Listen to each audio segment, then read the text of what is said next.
Greetings. My name is Graham Warren. I'm working with you in this clip on a case overview of the Antico Caffe Greco case. This case study deals with one of the world's oldest coffee shops located in Rome. You can see the rough location from this Google Maps screenshot. You've got the Vatican here, the Pantheon and the Colosseum, and then Antico Caffe Greco is located very close to the Spanish Steps. It's had a storied history. It's got a very high rent. The rent was raised tremendously some years ago, challenging its continued existence. And our purpose here is to advise the owner, Carlo, on operational improvements. Let's dive right in. So the cafe currently employs 7 baristas. Workloads vary through the day, and that's captured here from the Google profile of the cafe. And you can see this by day. This is the profile for Thursday, so their high point is around probably 2 p.m. But it does vary significantly across the week. So these 7 baristas are currently operating independently. They each serve either a section of the cafe or an ordering window that gives folks outside on the street access to the coffee. There's only one type of beverage for our purposes that we're considering here, and they sort of broadly caffeinated beverages. So macchiatos, lattes, espressos, double espressos, all of these would sort of fall under the rubric of a caffeinated beverage. Customers arrive for the purposes of our analysis to each barista at the rate of 29 per hour. So overall, across all baristas, the cafe is seeing around 205 customers per hour. That's this information sitting right here. Let's see if I can just let's try that again. Seemed to have lost my pen. Yes, it's this 205 here. That's the key. All right. Now they're serving these customers with the customers come in and place orders either using an app or can scan a QR code, or perhaps place their order in person. But there are options for collecting these orders. But they are independently processed by these baristas using automatic machines called Clover Verticas. We're going to call these clovers in our work. These clovers process an order in 60 seconds, and there's a small standard deviation of around 10 seconds that accounts for inattention on the part of the barista, breakages, perhaps small maintenance items, missing ingredients, and the like. Maybe the verticas or the clovers have to be loaded with beans, and so forth. So the baristas have all received basic training, and you can consider them statistically indistinguishable. These arrival streams that they're seeing, you can consider to be Poisson arrival processes. And the challenge is to figure out, what to change here. So the crowd is pretty tight at peak times, and so being able to move folks through the process faster would be ideal. Now, given its location, you could expect to see a lot of tourists visit this cafe, particularly since it's a sort of a historical site and something worth visiting in and of itself. But there are also other establishments located around this cafe, and you can see some of them here that include Balenciaga, Cartier, Jimmy Choo, and so forth. So there are luxury retail shoppers also visiting this cafe. ACG does not really have any data on how that split looks, has not thought about differentiating offerings to these different demographics. But I think what they do know is that the number of locals attending or visiting this cafe is relatively small because of the pricing. Because of the rent, the these coffees sell for around 7 to 10 euros, and you can see the rent increase of 6x in 2017. So because of that rent, the prices are high, hence relatively few locals. So you can almost discount locals as a significant demographic in this case. Right. Now, the focal point of this case is primarily going to be people.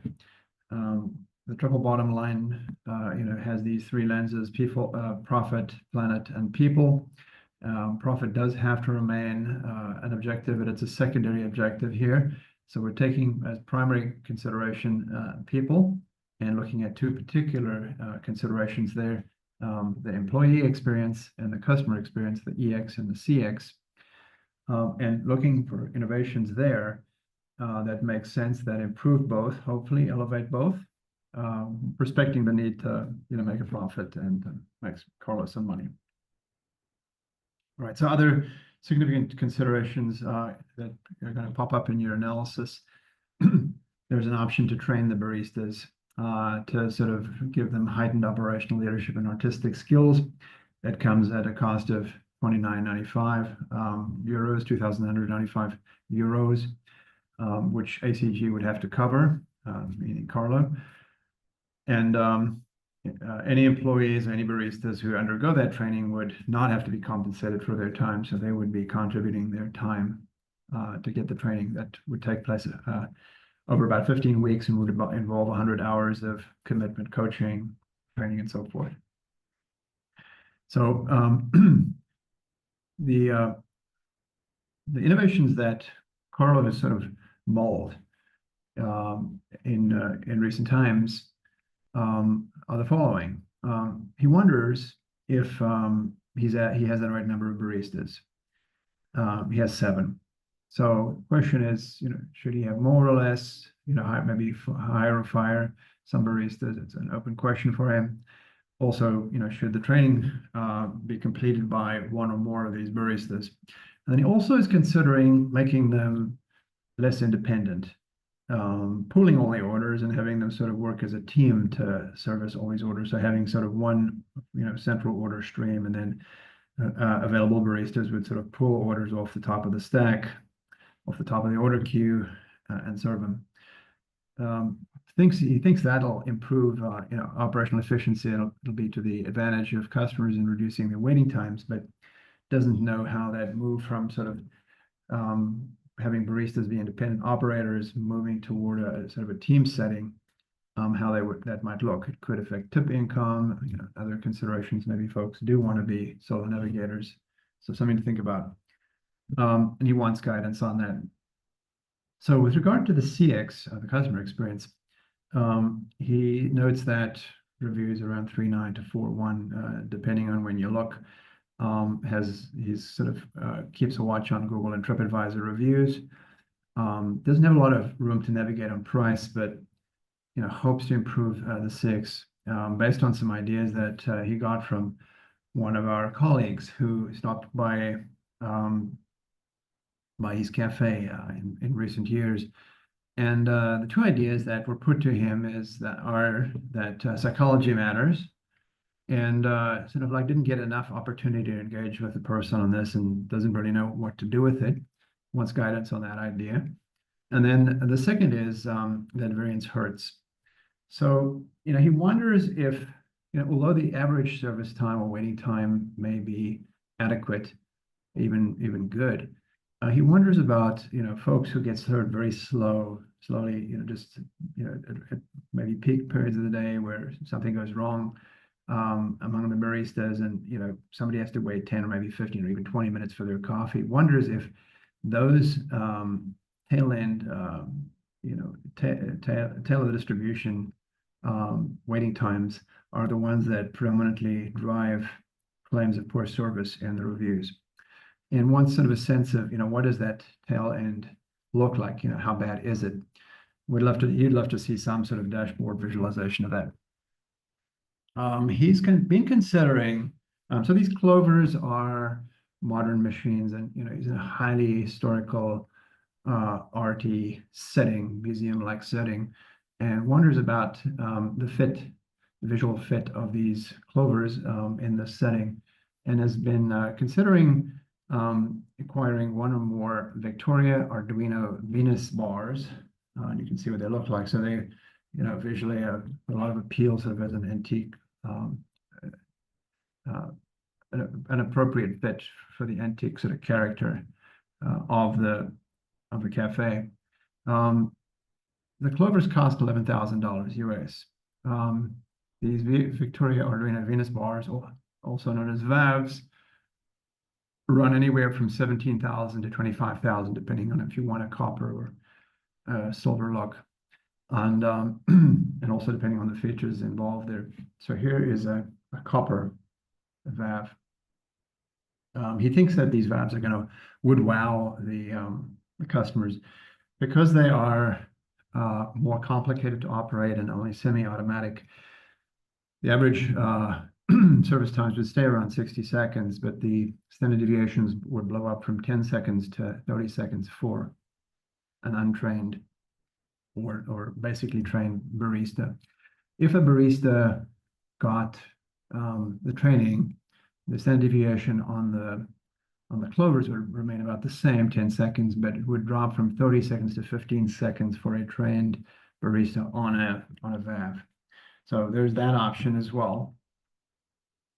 There can be a mix of machines, clovers and VAVs, according to Carlo's thinking, and wants advice on that also.